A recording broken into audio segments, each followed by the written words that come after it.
அன்பு பிள்ளையே, இந்த சின்ன காரியம் உன் வாழ்வில் இருந்தால் தெரிந்து கொள் அதன் மாயத்தை.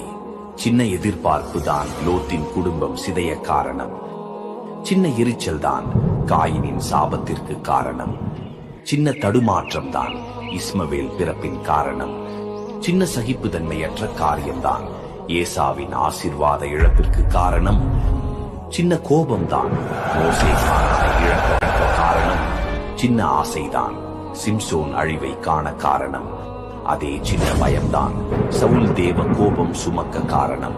இப்படி வேதத்தில் வீழ்ந்தவர்கள் எல்லாம் சின்னதுதானே என்று நினைத்த காரியங்களே.